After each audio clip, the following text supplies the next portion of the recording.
everyone, it's Holly Marie King, and I'm here to share Not a Dream, the prologue. So, without further ado, let's get started. Not a Dream, prologue. 5 men entered a dark room that was barely lit by one small window in the corner of one of the walls, its light only touching a round table large enough to fit 10 people at the most. Only 4 chairs sat bathed in the light. The 5th and final chair was placed in the dark, separate from all the others. Each man had his own chair to sit in, and they all went to where they knew they were placed. The first man to enter sauntered in with bloodshot eyes that were brought upon by years of drinking and smoking. His hair was unkempt and his beard was scraggly. His belly hung over his pants uncomfortably from years of not doing much, but sitting. He sat down in the middle of the 4 chairs closer to the door. He sat back in the chair with his grimy boots on the table. He then grabbed a dagger from beside his pants, picking dirt from under his fingernails, as though it was unimportant for him to even be there. The second man walked in with his red-colored eyes on the floor, his brown head bowed. He moved as though he was going to be beaten if he didn't get out of the way. He took the second middle chair to the right of the unfit man and placed himself in the chair. He quickly scooted into the table until his eyes were staring at the tabletop without looking up once. His fingers were constantly moving against each other while he waited in anticipation for the meeting to be over. The third man walked in with his head up high and his stride that of a confident person. He took his seat to the right of the fearful man. He was quite elegant in his movements up until the point where he proceeded to put his hands on his face and he tapped his fingernails simultaneously on the table. He felt as though his presence was unnecessary and that he had better things to do than to sit there during the meeting. When the light hit him, his skin looked oddly red, like a red delicious apple, and 2 horns seemed to grow from under the black mop of hair that sat atop his head. He oddly wore glasses over golden-colored eyes that looked half-opened. The 4th man went over to the dark, his footsteps making no sound on the floor as he passed around the table. He sat down, peering at the other men with glowing red eyes, and his hands clasped in front of him on the table. He was only a dark form to the others as they looked up at him in pure fear.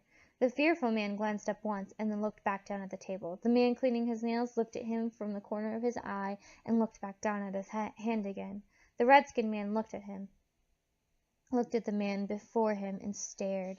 The 5th and final man strode in the room, exuding confidence as he swept past the man cleaning his nails and sat to his left. With blonde hair and blue eyes, he was the fancy of many a girl, and he knew this. He looked at the red-eyed man coolly, unafraid. He also sat with his hands on the table, but almost like he was mocking the other man. Whatever the case, he knew he was too important to be hurt by this silent man who could kill him at the first chance he got, and so could defy him with no fear. The man with glowing red eyes stood and walked around the table, touching the backs of the men, making them shiver. He passed first the man with horns, whose fingers stopped tapping, and his hand moved from his face as he sat straight up in his chair. Then the man looking at the table, who flinched at his touch, but kept looking down at the table. When he passed the man cleaning his nails, however, he pulled the chair out from under his relaxed form, making knife and man tumble onto the floor. As the man who had been cleaning his nails tried to get back up into his chair, the man with glowing red eyes spoke. "Damien." His voice hissed as it escaped his lips, and he stared icily into the cool blue eyes of the man he was speaking to. "You disappoint me, Damien." The other 3 men felt chills going up their spines with each word he spoke. They feared him in a way that made them shrink away. "I don't understand. I went to the world and took the person who you told me to take," Damien answered offhandedly. He had a very calming, cool voice. The others just watched, not needing to do anything, but wait for the 2 to finish speaking to one another. "It must have been the wrong person, for they were not up to the test," the man standing said to Damien, the tension building about him.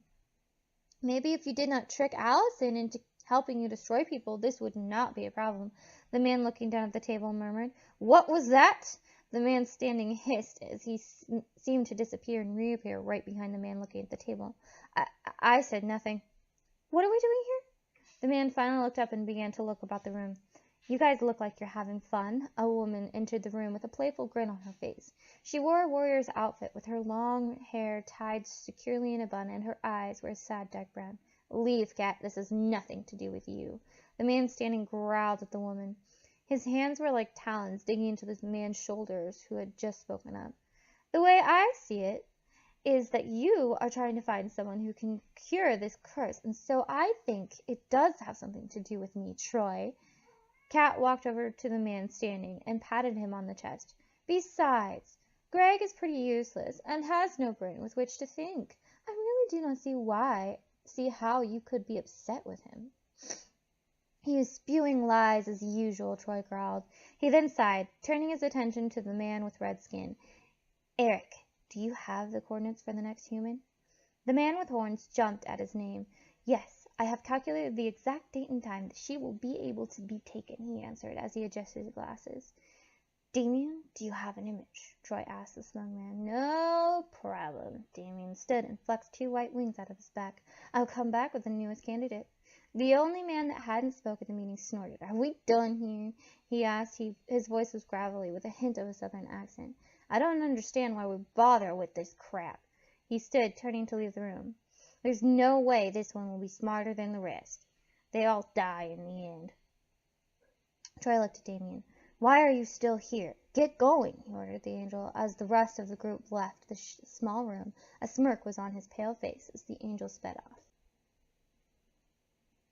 Helen! A screech broke through the still morning as a young woman ate her breakfast. The girl knew immediately it was her mother, whose crazy rantings was right on cue for the morning.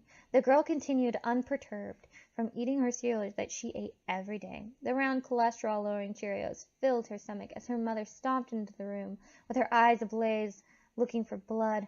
What have you done with your father? The kitchen was set up in the center of the house, which meant every door was connected to the place that Helen was sitting. Her mother had entered through the door that belonged to the older woman. It was to the girl's left.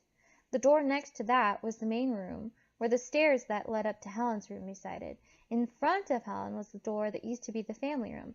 No one spent time in there except for the mother now. To Helen's right was her parents' old room. No one went in there now. It was full of bad memories. Behind Helen was the door to the backyard, and somehow the counter space and refrigerator was nestled in between her mother's room and the backyard door. The table that Helen was sitting at was a small square table that fit 4 people at the most, and half of it was covered in papers, leaving just enough room for the girl to enjoy her food at. Helen didn't even bat an eyelash at this accusation. She knew the outcome no matter what the answers to this question was. Today, Helen decided to play along with her mother's rantings. Have you checked in the tool shed? She suggested. Her mother rushed off at this and left Helen be. The girl kept eating her cereal slowly until she heard the back door close with a bang behind the woman. She then stood up, quickly grabbing her backpack as she ran to get out the door. Ah! Helen yelped as something yanked her hair hard. The woman had ran through her room to get the jump on Helen before she could get away. Don't think I'm fooled by your lies for 1 second, the mother screeched as she gripped her daughter's hair, pulling it towards her. Where were you taking him? I have to go to school, Helen gasped, more from the sudden jolt than from the actual hair pulling.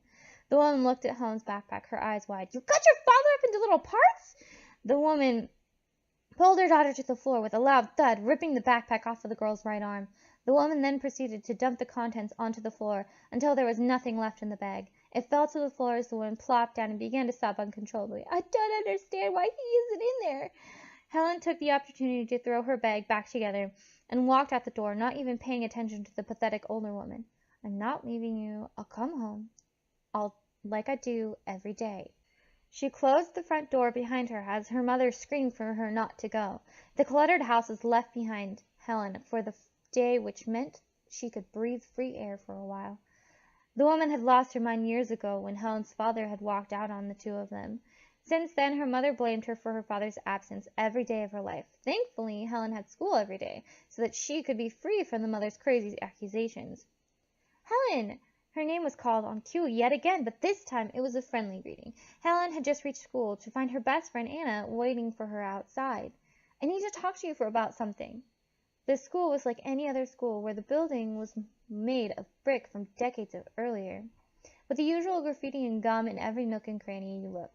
The kids had their usual spot to hang out. Helen and her friends were usually found right outside the school enjoying the nice weather. Let me guess. Bryce has decided to change his plans for the future, Helen said, rolling her eyes. She showed no sign of the morning events. Bryce is more sophisticated than you give him credit for, Anna snapped at her friend's remark. I didn't mean anything by it. I was just trying to switch gears, Helen said apologetically. She had decided a long time ago that she was not going to let her home life intersect with any of the other aspects of her life. It helped her forget that every time she was at home, there would be a crazy woman trying to end her life because the man she loved was nowhere to be found. Not everything is about you, Anna snapped, grabbing her pack and rushing off. Anna, where are you going? Helen called, standing to follow her best friend, but then she saw her boyfriend, Bryce. Bryce, do you know what's wrong with Hannah? What is wrong with you?